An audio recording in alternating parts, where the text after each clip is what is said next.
네, 마지막은요, 저입니다. 네. 제가 제 이야기를 할 거고요. 그럼 지금부터 시작해 보도록 하겠습니다. 안녕하세요. 저는 서울대학교 원자핵공학과에서 박사과정으로 공부하고 있는 이기현이라고 합니다. 반갑습니다. 네, 저를 설명하는 한 단어를 꼽자면 관종입니다. 네, 저 관심종자고요. 고민을 많이 해봤는데 딱 표현하기 좋은 게 관심종자더라고요. 얼마나 관심종자냐면 사람들 앞에서 관심을 받고 이야기를 하고 싶어서 근데 불러주는 데는 없어서 이 행사를 만들었습니다. 네, 여러분들은 저를 위해서 오신 거예요. 네. 근데 여기 계시는 대부분의 서울대 학생들이 많으시니까 네, 서울대 학생 중에서는 저는 그렇게 특별한 사람은 아니거든요. 지극히 평범한 사람인데요. 그래서 오늘 여러분들한테 제가 이야기할 수 있는 것들이 여러분들한테 뭐 가르침이 되거나 교훈이 되지는 못할 것 같아요. 저는 그래서 오늘 스스로에게 다짐하는 시간을 가지려고 합니다. 무슨 다짐이냐면 하고 싶은 걸 하고 살자라는 거예요. 혹시 여러분들은 하고 싶은 걸 하면서 살고 계시나요? 여기 오늘 오셨던 분들은 다 하고 싶은 걸 하면서 살고 계시는 분들인 것 같고 나머지들도 그런가요? 고등학생 친구들은 아닐 것 같고 그렇죠? 네, 저도 그랬어요. 저도 지금까지는 마찬가지였어요. 저도 하고 싶은 걸 하면서 살지 못했는데 오늘 이 시간부로 저는 하고 싶은 걸 하면서 살려고 하고 있습니다. 그럼 어떻게 해야 하고 싶은 걸 하면서 살 수가 있을까 고민을 해봤더니 제일 먼저 해야 되는 거는 내가 뭘 하고 싶은지 뭘 좋아하는지를 아는 것부터 해야 될 것 같더라고요. 다행스럽게 저는 제가 뭘 좋아하는지 뭘 잘하는지를 잘 알고 있습니다. 아주 잘 알고 있어요. 왜냐면 학창시절 때 스스로에 대한 공부를 되게 많이 했었거든요. 그 공부란 게 특별한 건 아니고요. 이것저것 시도를 많이 해봤던 것 같아요. 제가 다른 데서 이야기하면서 많이 하는 예로 드는 예시인데 김연아 선수 알죠? 네, 김연아 선수가 세계 1등 피겨스케이터가 되기 전에 되셨지만 만약에 아프리카에 태어나서 피겨라는 걸 경험해본 적도 없고 해본 적도 없었다면 그 사람이 본인이 피겨스케이팅을 잘하는지 좋아하는지 알 수가 없었겠죠. 저희도 마찬가지라고 생각하거든요. 저도 어릴 때까지만 해도 꿈이라는 게 없었고 그거는 되게 낙담하고 있었는데 사실 낙담할 게 아니라 그냥 아직 경험해보지 못해서 자기가 좋아하는 걸 찾지 못했을 뿐이라고 생각을 했거든요. 그래서 찾을 수 있는 방법은 딱 한 가지밖에 없었어요. 이것저것 많이 경험해보는 거. 근데 경험을 해보면서 저는 좋아하는 게 있으면 리스트로 다 적어놨어요. 내가 뭘 좋아하는지.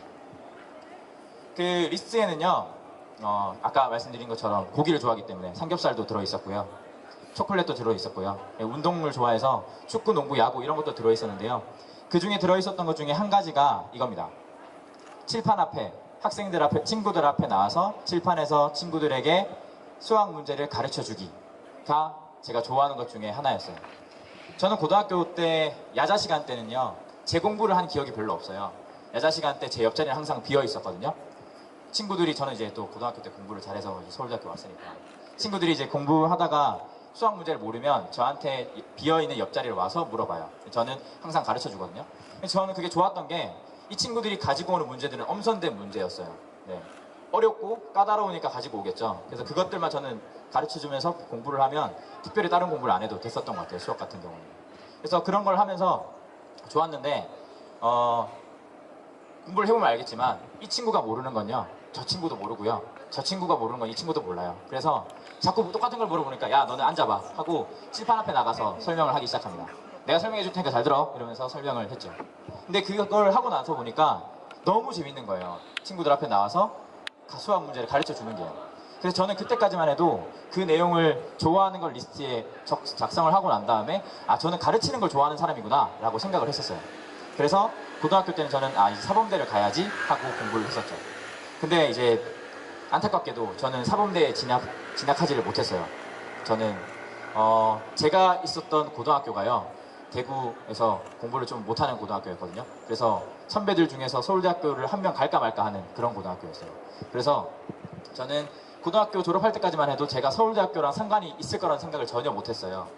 그냥 지방의 어떤 대학교 가서 사범대 가서 선생님 해야지 라는 생각을 했거든요. 근데 선생님께서 서울대학교에 이런 어떤 학과는 지원해볼 법하니까 거기는 지원해볼래? 라고 하셨어요. 저는 걔도 사실은 사범대 갈 생각이었는데 알겠다고 해서 지원을 했죠. 근데 여기 이 자리에 있는 것처럼 덜커덕 붙어버렸습니다. 근데 저희 부모님이 저한테 공부하라는 말 한마디도 해보신 적 없고요. 제 진로에 대해서 태클 건 적은 한 번도 없었는데요. 서울대학교를 붙으니까 이제 태도가 돌변했어요. 서울대 가보는 게 어떻겠니? 이런 말을 하게 되죠. 저는 서울대학교라는 이름보다 선생님이 되고 싶은 게 더 컸기 때문에 별로 안 가고 싶었어요. 그런데 학교 선생님이 이런 말을 합니다. 서울대학교 가서 복수 전공을 하거나 전과를 하면 선생님 다 할 수 있어. 가서 해. 이렇게 말했어요. 아, 그러면 네, 가볼게요 해서 갔어요. 근데 안타깝게도 저희 부모님과 선생님은 서울대학교를 다니신 분들이 아니에요. 몰라요, 서울대학교 어떤 데인지. 여기 서울대학교 학생분들은 아시겠지만 서울대학교는 사범대로 전과가 안 됩니다. 복수 전공도 안 되고요. 저는 한순간에 꿈을 잃은 사람이 되어버렸습니다. 1, 2학년 때 그래서요. 밤에는 밤새도록 노래방 가고요. 학교 수업 시간에는 와서 자고요. 그리고 엄청 술을 많이 먹고요. 이렇게 노는 시간을 계속 1, 2학년 동안 보냈어요. 그러다 보니까 이제 인생의 숙제 하나는 그래도 해결을 해야 되지 않나 해서 군대를 가게 되죠. 군대를 갔을 때 제가 조교라는 걸 합니다. 진짜 사나이 보셨나요?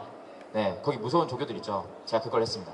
되게 만만해 보이시죠? 네, 저 원래 조교 할 때 되게 무서운 사람이었습니다. 그 조교를 하면서 제가 두 가지를 알게 됐는데요.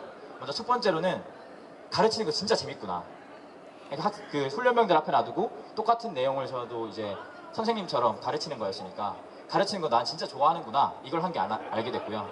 또 다른 한계는 가르친다는 게 학교 선생님만 있는 게 아니었구나. 이걸 또 알게 됐어요. 이 두 가지를 알고 전역을 하고 난 다음에 그러면 학교 선생님 말고 내가 가르치는 직업을 가질 수 있는 게 있을까? 고민을 했더니 대학교에 선생님들이 계시죠. 교수가 돼야겠다라는 생각을 하게 돼요. 근데 교수가 되기로 마음 먹고 교수가 되기 위해서 대학원을 진학을 하게 되는데 원래 있었던 학부 전공은 아니고 다른 전공으로 더 미래가 촉망받는다고 생각했던 그런 학과로 바꿔서 대학원을 진학을 하게 되거든요. 그게 제 비극의 시작이었습니다. 대학원 혹시 대학원생 안 계시죠? 대학원생 네, 비극입니다. 네. 어떤 비극이 있었냐면 제가 일반적으로 대학원을 선택하는 사람들은요 학부 전공을 공부를 하다가 그 공부가 재밌어서 좋아서 공부를 더 하기 위해서 대학원을 선택을 해야 되거든요. 근데 저는 그 공부라는 과정이 아니라 그 넘어서서 공부 다 하고 나서 교수 돼야지 이걸 보고 갔던 거였어요. 이게 얼마나 힘들지는 생각을 안 했던 거예요. 왔더니 너무 힘들더라고요. 제가 원래 있었던 학부 전공이랑 베이스가 아예 달라서 이쪽을 공부하려면 다른 사람보다 엄청 시간이 많이 걸렸거든요. 실제로 저한테 어떤 일이 주어졌을 때 저는 남들이 한 달 만에 끝내는 걸 3개월, 4개월 걸렸어요. 근데 그렇게 오랜 시간이 걸릴 때 주변에서 보면서 이렇게 말하죠. 아직도 이거밖에 못했어? 이런 말을 하죠. 그게 저는 자존심이 너무 상한 거예요. 그래서 학교에 있을 때는 연구를 안 합니다. 도망 다녀요. 도망 다니다가 새벽에 혼자 나와서 연구를 하고 그랬거든요. 근데 새벽에 혼자 나와서 한다는 게 사실 말이 안 되는 게 낮에 있을 때는 뭐 모르는 거 있거나 뭐 물건이 필요한 게 있으면 친구들한테 묻고 다 물어볼 수가 있는데 혼자 하면 연구를 하다가도 뭔가 필요한데 그게 없으면 연구가 못해요. 그러면 더 딜레이가 되죠. 네, 그렇게 해서 딜레이 되고 다음날 오면 또 피하게 되고 또 딜레이 되고 이런 악순환이 계속 반복됐어요. 그래서 뭐 병원에서 판명받은 건 아니지만 스스로 생각하기에 우울증에 걸렸던 것 같아요. 네, 그래서 대학원 들어와서 3년 만에요 15kg 살쪘고요. 지금도 쪄 있는 상태입니다. 네, 15kg 쪘고요. 하루 종일 잠만 잔 적도 있고요. 네, 폭식도 하고 고기 엄청 먹고요. 네, 그런 삶을 살았었거든요. 근데 그 시간이 저한테 무조건 안 좋았던 것만은 아니에요. 저는 그 시간 동안 우울증에 걸리면서 스스로에 대한 공부를 더 깊게 할 수가 있었거든요. 예전에 제가 적어놨었던 좋아했던 그 문구를 다시 한번 찾아봤어요. 학생들 앞에서 칠판에서 수학 문제를 가르쳐주기. 근데 이걸 다시 봤더니 그때는 다르게 보이는 거예요. 이것들이 하나의 문제가 아니라 그 부분을 나눠서 생각해 볼 수 있겠다라는 생각이 들었어요. 수학 문제를 푸는 걸 좋아하는 건가? 아니면 칠판에 글 쓰는 걸 좋아하는 건가? 학생들 앞에 나와서 있는 걸 좋아하는 건가? 가르치는 걸 좋아하는 건가? 이게 다 네 가지가 다 다르게 있더라고요. 그래서 검증의 시간을 가집니다. 어려운 문제를 혼자 풀어봤는데요. 재미가 없어요. 수학 문제를 풀어봤자. 그 다음 두 번째는 가르치는 걸 진짜 좋아하나? 해서 과외를 열심히 했는데요. 재미가 없어요. 과외 1대1로 해봤자 재미가 없고요. 뭐 다른 것도 재미가 없었는데 우연찮게 제가 잠실 축구 경기장에 안전요원으로 알바를 하러 갔거든요. 제가 이것저것 경험하는 걸 좋아해서 알바하러 갔는데 그 경기 시작 전에 그 필드에 제가 한가운데 딱 있어서 그 수많은 관중석을 봤어요. 사람이 아무도 없는. 근데 거기 사람이 있다고 생각하니까 가슴이 너무 두근두근거리고 좋은 거예요. 네, 관종의 재발견이었습니다. 나 진짜 관종이었구나. 나는 가르치는 걸 좋아하는 게 아니라 사람들 앞에 나서는 걸 좋아하는 사람이었구나. 이런 생각을 하게 됐어요. 그래서 아 그러면은 우울증에 빠져있지 말고 내가 하고 싶은 걸 해보자, 관심을 좀 받아보자 라고 생각을 했어요. 그런데 일반적인 그냥 흔한 평범한 대학생의 이야기를 들어줄 수 있는 데는 잘 없었어요. 그나마 생각할 수 있었던 게 이렇게 와줬죠. 네, 초중고등학교 학생들. 그 사람들한테는 서울대 학생이라는 게 좀 먹히거든요. 네, 그래서 그 사람들한테 제 이야기를 하러 다니기 시작합니다. 멘토링 회사를 하나 작게 차려서요. 그 지방에 있는 학생들이 서울대학교 오면 캠퍼스 투어도 해주고 멘토링하고 제가 꿈 관련해서 꿈을 찾는 방법에 대한 강연을 하는 일을 계속 해왔어요. 지금까지도 하고 있고요. 근데 하면서 너무너무 즐거웠어요. 힘든 것도 있었지만 그걸 하면서는 3박 4일 밤을 새도 전혀 힘들 것도 안 느껴지고 너무너무 재밌더라고요.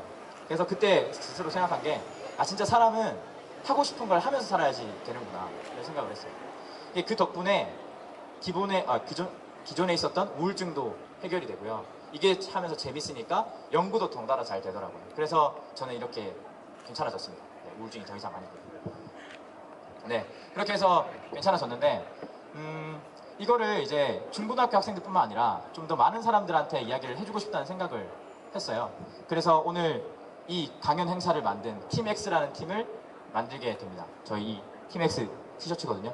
저기 가시면은 받을 수 있습니다. 네, 그 저희 팀X라는 거는 그 어린 친구들은 잘 모르겠지만 이 EX이라는 게 실행 파일 확장자예요. 아시나요? 잘 모르죠. JPG 이런 건 알죠. GIF. 근데 EX이라는 게 실행 파일 확장자인데요. 저희 팀X는 저희가 하고 싶은 것들을 기획하고 실제로 시도해보는 팀이기도 하고요. 다른 사람들이 해보고 싶은 어떤 기획이 있는데 사람이 없어서 못하는 경우는 저희한테 제안하시면 저희 같이 꾸려드립니다. 왜냐면 저희는 새로운 걸 하는 걸 좋아하는 사람들이거든요. 네. 그래서 이런 팀X라는 행사를 만들어서 진행을 하고 있고요. 더 이게 잘 하기 위해서 저는 이제 창업까지도 생각을 하고 있어요. 창업을 하면 제가 남들보다 조금 나아진 위치에 있으면 제 이야기를 사람들이 더 많이 들으러 오겠죠. 네.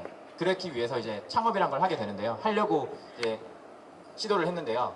교내에 있는 창업 관련한 수업 거의 다 들었어요. 근데 들으면서 충격적인 사실을 알게 됩니다. 어떤 수업에서 한 분이 말씀하셨는데요. 스타트업 창업하는 사람들이 망하는 가장 큰 이유 중에 하나가 대표가 하고 싶은 걸 해서 그렇대요.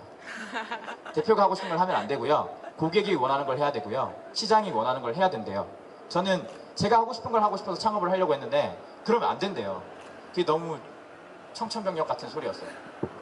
근데 저는 그거에 대한 반발심이 좀 있어요. 생각을 해보면 진짜 고객이 원하는 걸 하고 시장이 원하는 걸 한다는 게 가능한가? 저는 안 그렇다고 생각하거든요. 만약 그게 가능하면 투자하는 사람 다 성공하겠죠, 무조건. 근데 투자에 실패하는 경우도 있는 거 보면 그 사람 시장에 통한다고 생각해도 안 통할 수 있고 시장에 통하지 않는다고 생각해도 통할 수 있다는 거거든요. 제가 실제로 창업 관련해서 공부하면서 알게 된 사실 중에 하나가 우리나라의 드라이브스루 매장 아시나요? 드라이브스루? 자동차로 주문하는 거, 차 안에서 주문하는 그런 시스템인데 우리나라에 처음 들어올 때 많은 사람들이 그게 우리나라에 안 통할 거라고 생각을 했대요. 왜냐면 차가 지나가야 되는 공간이 필요하니까. 우리나라는 땅덩어리도 좁은데 그런 걸 할 수가 없다, 망할 거다라고 했는데요. 실제로는요, 일반 매장보다 매출이 3배가 더 많아요. 왜 그러냐면 업주 입장에서는 주차장을 만들 필요가 없어요. 그래서 오히려 좀 공간을 아낄 수가 있었고요. 고객 입장에서는 주차하고 들어가는 것보다는 그냥 바로 가져가는 게 더 편하고요. 그래서 그 두 개가 잘 맞아서 실제 일반 매장들보다 매출이 더 많다고 하더라고요. 이런 케이스처럼 시장에 통할지 안 할지 미리 예측하는 건 불가능하다고 생각을 해요. 그래서 투자하시는 분들도 저는 생각하기로는 성공한 케이스를 여러 개 보고 그 케이스를 분석하는 것 뿐이지 미리 결과를 예측할 수는 없다고 생각하거든요. 그러면 제가 할 수 있는 방법은 그거예요. 제가 하고 싶은 일을 하면서 성공한 케이스를 만들어 버리는 거예요. 제가 성공한 케이스를 만들면 그 투자하시는 분들도 대표가 진짜 좋아하는 걸 하면 성공하더라. 그러면 그런 사람들 투자를 더 많이 하시겠죠. 그래서 저는 그런 케이스를 만들려고 합니다. 오늘 제가 말씀드리려고 했던 강연 주제가 하고 싶은 걸 하라는 거잖아요. 그거 자체가 오늘 여러분들과 같이 하는 이 강연 행사의 주제와도 맞닿는 것 같아요. 오늘 오셨던 저뿐만 아니라 5명의 강연하신 분들도 전부 다 하고 싶은 일을 하고 계시는 분들이잖아요. 저 정말 응원하고요. 여러분들도 저처럼 하고 싶은 일을 많이 열심히 하셨으면 좋겠어요. 그리고 제가 이거를 앞으로 생각하기로는 6개월에 한 번씩 계속 행사를 진행하면서 많은 사람들의 이야기를 들어보려고 하거든요. 이게 지속되려면 여러분들의 힘이 필요합니다. 제가 하고 싶은 것만 해도 성공할 수 있는 케이스를 만들 수 있게 여러분들이 많이 도와주셨으면 좋겠고요. 여러분들도 마지막으로 진짜 하고 싶은 거 마음껏 하세요. 제가 어떤 한 문구가 저한테 되게 큰 용기가 됐는데요. 어떤 거였냐면 하기 싫은 걸 하면서도 실패를 할 수 있어요. 근데 하고 싶은 걸 하고 실패를 하면 최악은 아니시잖아요. 네. 저는 어떻게 해도 최악은 아닙니다. 네, 여러분들도 그런 삶을 살았으면 좋겠습니다. 감사합니다.